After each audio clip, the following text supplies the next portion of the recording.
find a diamond by scratching on the surface. You'll never find a pearl if you wait out on the shore. That's the way it is when you're looking for the answers. Wisdom lies deep, wisdom lies in the search. Look a little deeper, go a little further, search a little harder. Don't you know you've got to grow? You know you've got to grow. You know you've got to grow. You've got to grow. Hi and welcome once again to Probe. For those of you who are joining us for the first time today, this is a new season where we are probing into the difficult questions that demand answers. Is God a delusion? Or is He really there? Or is He a crutch used by people who cannot think on their own? Let's find out as Dr. Nirmala Abraham speaks to Reverend Sudhakar. Reverend Sudhakar, welcome once again to Probe.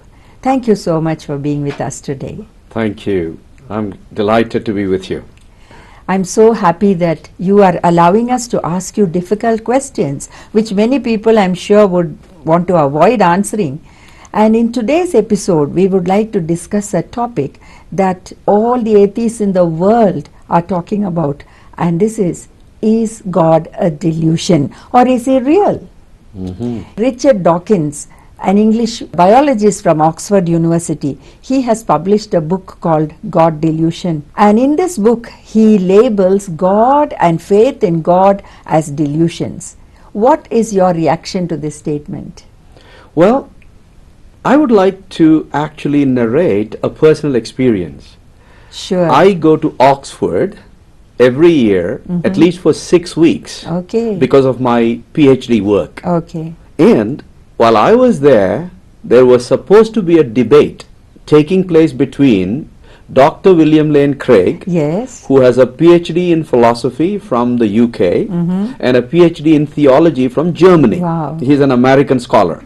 And Richard Dawkins, Okay. who taught biology for some time in Oxford University. I would have loved to be there.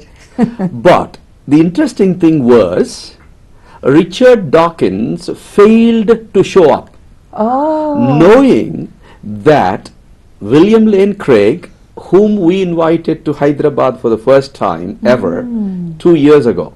He gave a number of lectures in different universities and in Hita and so on and so Oh. forth, because he was my research professor of philosophy Wow. at Biola Talbot School of Theology, where I studied. Okay. Maybe Richard Dawkins was not confident. Yes. Maybe he thought the logical loopholes in his arguments would be exposed.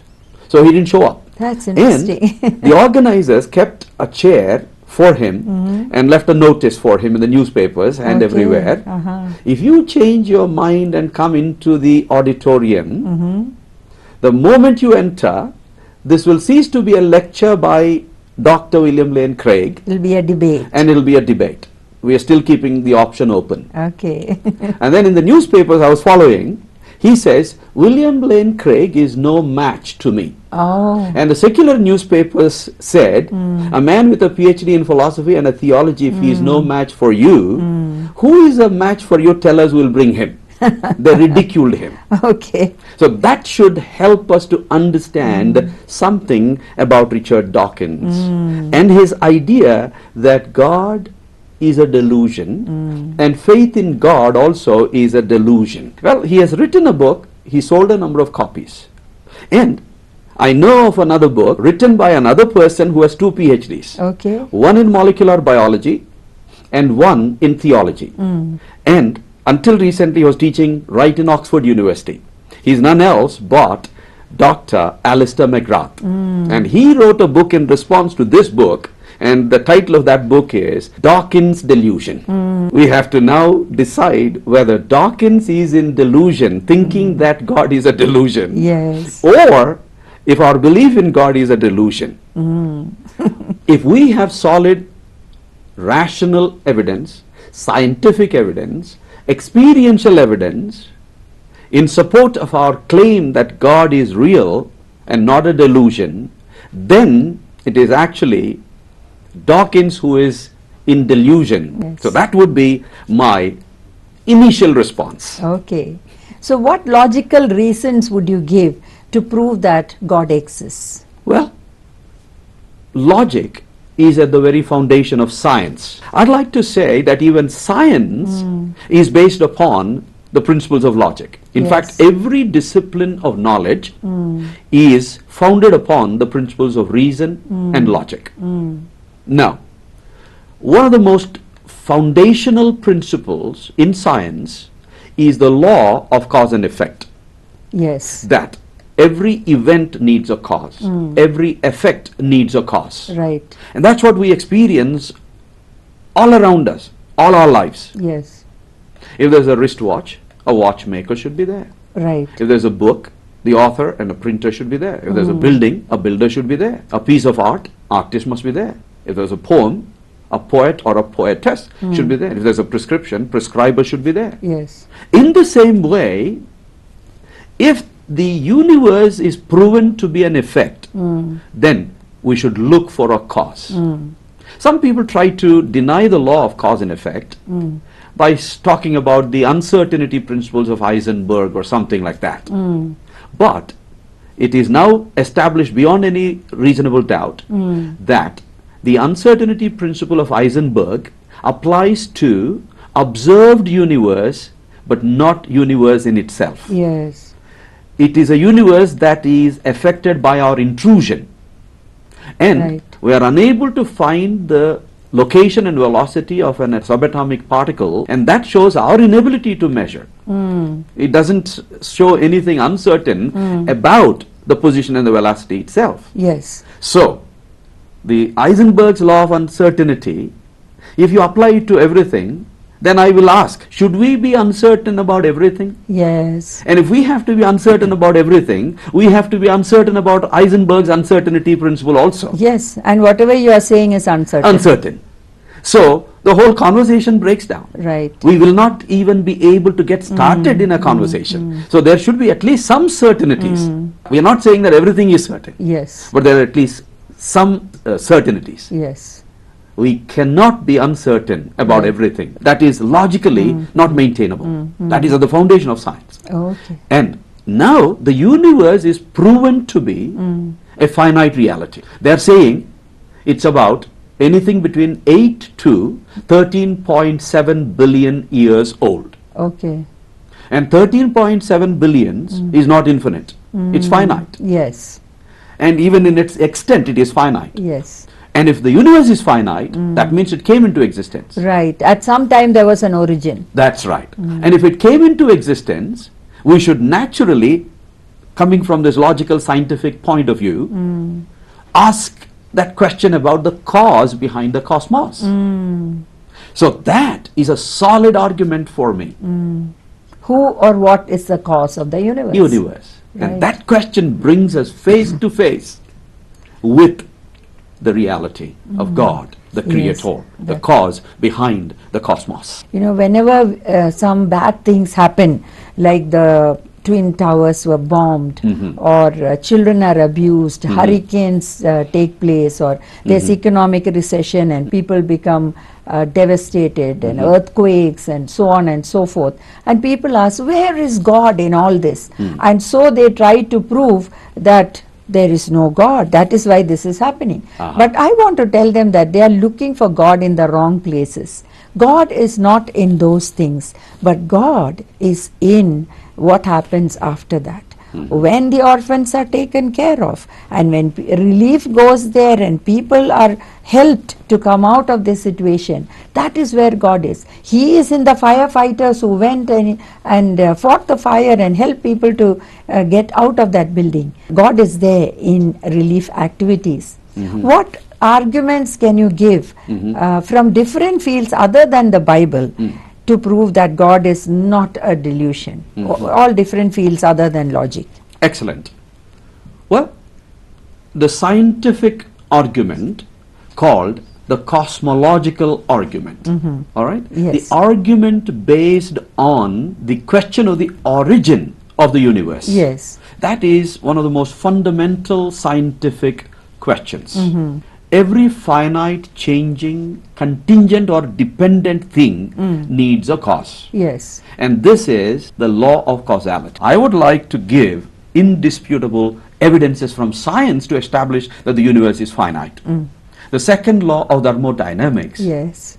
called the law of entropy, says that the universe is running out of energy. Yes. If the universe were infinite, it would have infinite energy. Yes. And the question of such a infinite universe running out of energy does not arise. But the universe is running out of energy. Everything is running down. For Everything example, is actually if you running boil water to 100 degrees centigrade, That's you right. leave it there, it just cools down. That's right. It doesn't stay there. Absolutely. Right. You build a new building and just lock it up and leave it like that. What will happen after 10 It years? will run down. It'll run down. Yes. That is the law of entropy. Everything runs down. Everything. Water runs from a higher place to a lower place, or electricity goes from a higher potential to a lower potential. Everything is And in the running. process of change from one form to another, energy is lost Yes. irreversibly. Right. You know it, and I'm glad our audience. I'm a science student. Oh. I graduated in physics. Oh, great. Nice to know that. So, second law of thermodynamics is establishing Yes. that the universe is finite. Right. Then Einstein's theory of relativity, Yes. his relativity equations Yes. are proving that the universe is finite. And based on these, they came up with the Big Bang theory, which is the latest and most accepted theory of the origin of the universe. Yeah. That there was a Big Bang Yes. with which the universe began, maybe some 13.7 billion years ago, or 8 billion years ago. We are still not certain. We are still in the process of assessing the age of It's the all universe. relative, you see. Well, as far as this is concerned, because they were dogmatic about it and said 50 billion years old. Yes. Now, it's gone. It's down to 13.7 to 8 billion. So But the to age of the earth also has been running down. Oh, yes. There is a lot of change, and now they are saying maybe about 5 million years old. From 50 millions, they have come down to 5 million. So, both the question of the age of the universe and the age of the earth, they have been worked on scientifically. So, we need not be dogmatic about those things. The evidence from science is showing that the universe is finite. So, if everything finite needs a cause, if the universe is finite, the conclusion is highly probable.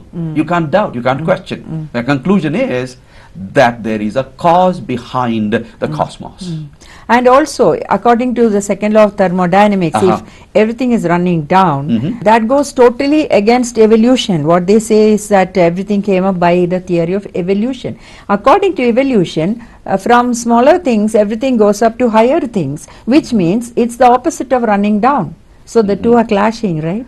Yeah, at some level, yes. Yes. Some scientists have indeed written that evolution might run into Trouble. a problem with the established law, the second law of thermodynamics. yes. But I have read evolutionists who are trying to run around that problem and still maintain the theory of evolution. Maybe at the right time we can discuss that. Yes. Now, let me just change the focus a little bit from science to the spiritual plane. Okay. Now, tell me, Reverend Sudhakar, Uh-huh.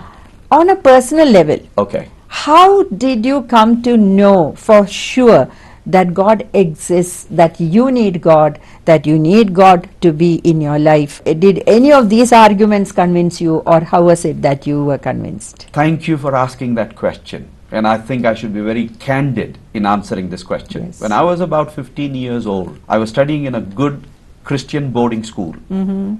And first 3 years of my stay in that boarding school, I was introduced by the warden as an ideal boy that everybody else should follow my example. Yes. But the same Sudhakar turned out to be a spoiled guy. Oh. And I was dismissed from the same hostel for bad behavior. Oh. And my life became miserable after that. I did everything young people were doing early 70s when I was in high school to find my life meaningful, enjoyable, pleasurable and whatnot. And after I did everything, I was still left high and dry. There was a vacuum in There your was a life. vacuum that nothing I did could ever fill. And so I came to the conclusion that there was no meaning in life, and the best thing to do would be to kill myself. And I was contemplating suicide. That was my situation. But during that time, I was arguing with people because I was a kind of rationalistic, scientifically oriented young man at that time. So did you start searching for this personal creator? So I began to search and wonder. And it was actually at that time that I had seen a dramatic change in my father's life. He took an about turn. There was joy in him, and he was excited about it. He was telling everybody. He was organizing meetings. It was in one such meeting that I sat and I heard the gospel about God and God incarnate, Jesus Christ, who came in human form to show the way to humanity, to save the humanity. And 38 years ago, as a teenager, I prayed an experimental kind of prayer. I said, Jesus, if you are the creator God who came to rescue humans like me, and if you are the one who changed my father, I need that change. Give me a reason to live, I will live. Otherwise, next few days, I'm going to kill myself. And believe me, God answered my prayer. And my life took an about turn. I experienced that change. In the place of that desire to die, I discovered a desire to live. You got a new meaning in your life. I found meaning in life. So although I'm giving you all scientific, logical arguments, the most powerful, most convincing argument is that I encountered this God personally, and my life took an about turn. So if anyone really wants an answer to these questions, I think they should look for that encounter with the living God. Absolutely. Instead of searching in the wrong places where there is tragedies and where there's violence, they should encounter that God and ask that God, if you really are real, speak to me. Yes. And show yourself to me. And I'm sure God will. If we seek, we will find. Yes. If we knock on the right door, the door will be opened. Faith in God is not a blind leap into the dark. In fact, it is a very safe step into a very well-lit room, and there are already so many people standing over there. Now tell me, why is it that so many people don't want to take that step of faith? Yes, you have rightly said that at least the biblical kind of faith is not a faith that is a leap into the dark. Yes. Because we have been seeing that God of the Bible invited his people to reason together with him. In Isaiah chapter 1 verse 18, he says, come, let us reason together. Yes. In Isaiah he says, you put down your case and I will argue with you, and let us see if you are right or I'm right. Yes. And the same God of the Old Testament who invited his people to reason with him and argue with him commands his people in the New Testament to go and reason with friends about their faith. So that shows to us that Christian faith is intrinsically a reasonable faith. Yes. The God of the Bible is a God of reason. What he wants us to believe is reasonable. We can use our reason and examine it and find it to be true. Those who think that Christian faith is a leap in the dark are missing the point. Right. The father of the faithful, Abraham, is the best example for us of the true biblical faith. Yes. And if you read Hebrews 11 verses 17 to 19, when his faith was tested most severely, he was standing on that mount and he was reasoning, it says, Abraham reasoned in his heart Yes. that even if he obeyed God and sacrificed his son, God would bring him back to life Yes. and fulfill his promise. Yes. That's when he lifted his hands. In fact, he proved it because he told his servants, you wait here, my son and I will go up and we will come back. That was a statement of faith. Yes. He did not know how, but he Because he had promptly already reasoned out in his mind. Yes. Otherwise, he would not have actually obeyed. Right. It's not just closing our eyes, grinding our teeth, and saying, I don't know how, but I will still believe. Yeah. That's not the biblical faith at all. Absolutely. So, I'm glad you asked me that question. Some Russians say this, when their Russian astronaut Yuri Gagarin went into outer space, they say that he did not see God there anyway in outer space. They ask you, have you seen him personally? If you haven't seen him, how can you say that God is there? What would you say to them? My answer is very simple and straightforward. In fact, somebody responded to Yuri Gagarin then itself and said, if Yuri Gagarin came out of the space suit, he would have immediately, instantaneously seen God. You know what? God, by definition, is invisible because he is not a material being. He is a spiritual being. Right. So, looking for the God who is invisible and infinite in the outer space is foolishness. Is foolishness. Like even in the material realm, can we see electrons? No. But yet we believe in them. But we believe because of the indirect evidence of the electron. Light, for example, we can't see. You ask any physics professor, they'll tell you. But without light, we can't see anything else. Right. In the same way, God we cannot see. But without God, we can't see anything. Because nothing can exist. Exactly. When you see the universe and all the intelligibility, all the design, that you cannot but conclude that there is an intelligent and all-powerful creator is inescapable. So powerful that Antony Flew, who for 50 years struck terror in the hearts of, theist philosophers, finally, Antony Flew, in 2004, on BBC, he made a public confession that because of the intelligent design argument and its force, he was giving up on his atheism and believing in God. That's and I wonderful feel news. God has kept the best of evidences for the worst age of skepticism. So today, if somebody is not believing in God, it's not because of the lack of evidence, Yes. but because they don't want to. A philosopher said, it is not that God does not exist, I don't want there to be a God. Because if there is a God, he will have to Make some changes in his changes in his lifestyle. life, Yeah. become accountable to God. Right. So that sums up, I think. So it is a matter of choice. Choice. It is your choice to want to believe or to just reject it, saying there is no God. That's right. Once a skeptic was arguing with me, so I said, all right, so you feel that there's no evidence, or at least there is not enough evidence for the existence of God. I said, of all the knowledge in the whole world, how much knowledge do you think you have? You have 50%? He said, no, maybe about 5% of the whole knowledge. I said, right, 5%. So would you think that maybe God exists in the rest of the 95% knowledge that you do not have? I mean, you can just start people thinking, and if they are open and if they really want to see the truth, they Yes. can see the truth. And going back to Russia, Karl Marx said that religion is the opium of the masses. Is the Christian faith also like opium? Do you think that the faith we have in God, it's like an opium that we take?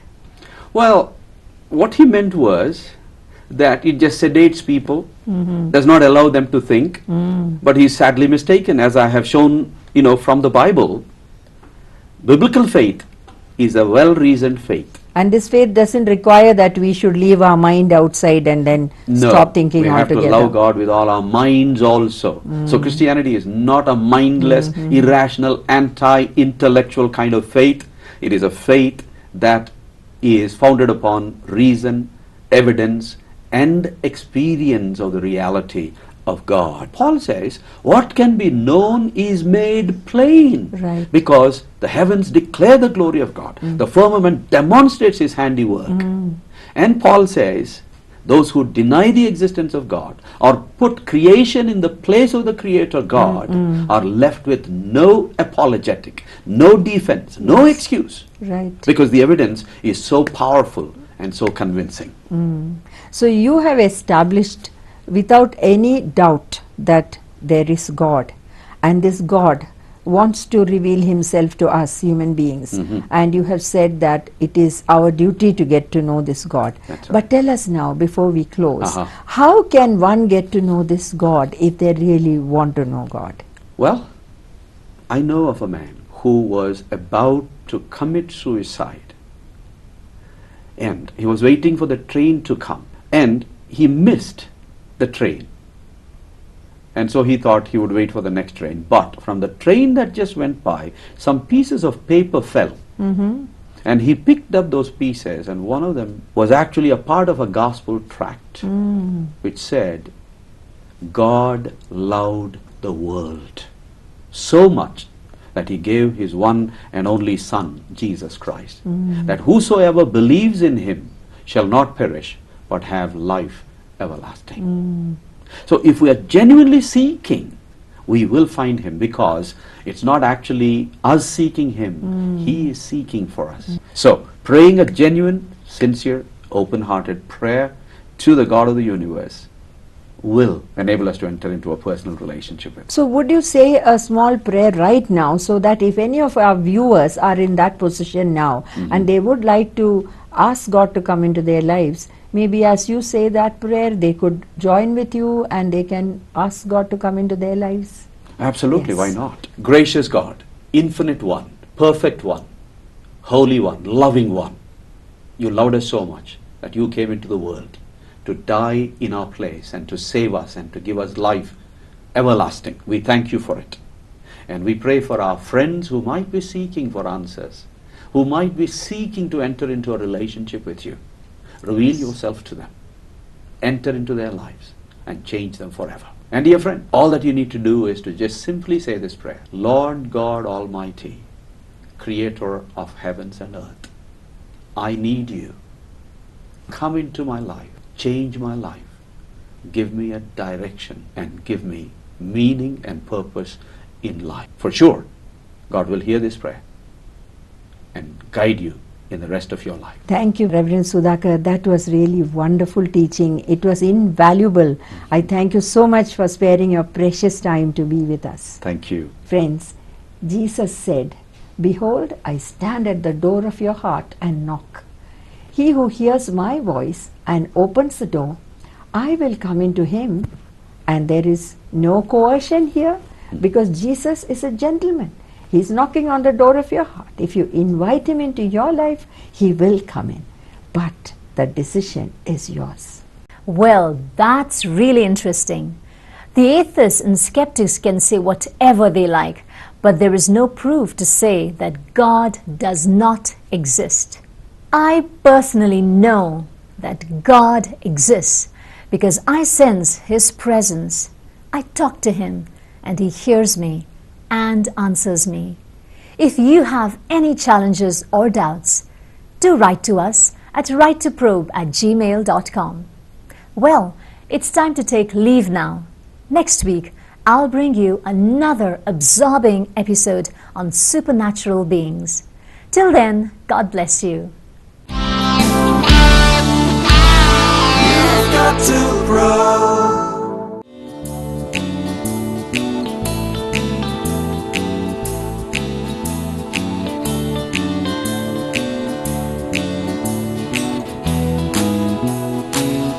Are there angels and demons, or are they merely fictional characters like the Wicked Witch and the Big Bad Wolf of fairy tales? There are different things that these angels are required to do.